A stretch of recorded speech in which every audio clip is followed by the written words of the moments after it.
Introducing the most anticipated event of the year. It's Godzilla vs. Kong, the only Clash of the Titans we give a shit about anymore. Current heavyweight champ Godzilla is furious about this one-sided matchup and is ready to defend his belt. But here we go, the big boy is back and bigger than ever. Here roaring and ready to take his title back as King Kong. Knock your shell off, my money stacked fat. Bigger, faster, and stronger too. Hello everyone and welcome to the show. As always, I'm your host, Percy Man, and I'll bet none of you watching were excited for my first movie theory. Well, this one's for you. In short, I think Kong is gonna win. Now, hear me out. Kong is way bigger than the last time we seen him in Skull Island. Even back then, the continuity was that he was just an adolescent, but now Big Boy's all grown up. And who's to say that he hasn't learned a few new tricks of his own? I want to take a look back at what this monkey has done. He is a great beast and probably my favorite Titan. So I'm gonna be mainly focusing on him, obviously. So if you're a Godzilla fan, get the fuck out of here right now. I'll start with Peter Jackson's King Kong. That was a one-off type deal, but this was an amazing film, okay? And it came out with a crazy, scary video game. This game scared the bejesus out of me. I might have been too young at the time, and it might have been kind of crappy graphics compared to now, but holy shnikey, this was a scary fucking movie game to play, and one of the best movie games I've ever played.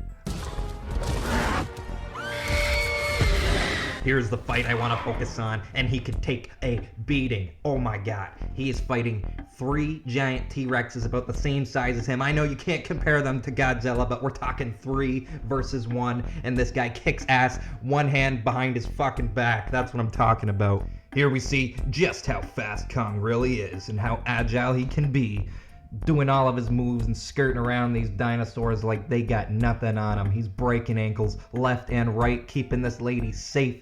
He is one horny monkey. And he is ready to win.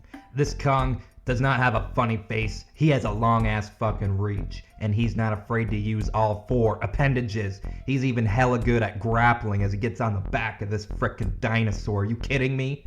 And finally, I want to talk about the strength it probably takes to rip apart one of these jaws. I'm guessing a dinosaur is kind of like a crocodile alligator, and their jaw clamped down strength is freaking tough. And the point is, it is tough to open, and that is why he had to knock him out monkey punch. Moving on to his progression, in Skull Island, we see this guy using tools like he's a human. He scrapes off all the branches from this tree and racks it off of this dinosaur-looking thing like a baseball bat. In another instance, we see him break free of these rusty old chains. Just kidding, they don't look very rusty. That's one tough monkey, I'm telling you what. So, he's got these chains, he looks over, he recognizes that it's got a propeller stuck to the end of it. All of a sudden, Kong goes Jackie Chan from Shanghai Noon and just whops the frack out of these frickin' dinosaurs. He gets it stuck in him, and he does the uppercut punch. He ends up using it like a frickin' brass knuckle and slices this thing's throat. Amazing. Genius. It's modern cinematic history in the making. The Kong standalone movies have all really portrayed the same story, but every time in 1933, in the 1970s, obviously Peter Jackson's 2005 version, which is phenomenal, probably the best of the 3. I think it's the longest too, but it really gets everything across and has all the action sequences you need. Big reason Kong's seen as the hero is because of his compassion for humanity, especially those he grows a bond with. Has he learned enough to defeat the unstoppable Godzilla, King of the Titans? So what do I think's gonna happen? I think Kong and Godzilla gonna have a big fight. Kong's gonna get his ass whooped the first time. He might get lit on fire, he might get drowned a little bit, we don't know yet. It kind of looks like that's what might happen in the water on the barge. Anyways, so he's gotta go back home to his island. He's gotta pimp himself out. He's gotta do like a little Rocky routine. You know, he's gotta build that sweet axe. You know, he's a genius. This guy's like, he's a man. He ain't just a monkey. He's a man. He's way smarter than any other frickin' monkey we've ever seen. Plus, we get to see him do some sign language in the secondary trailer with the little girl. So I'm thinking that's why she is so important. So at some point, he's gonna have to make a choice whether or not to go back to the mainland and take on Godzilla, the current king of the monsters.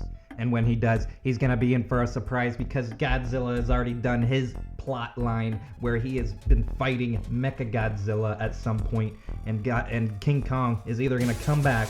Okay, here's the big final theory on why he comes. King Kong once again.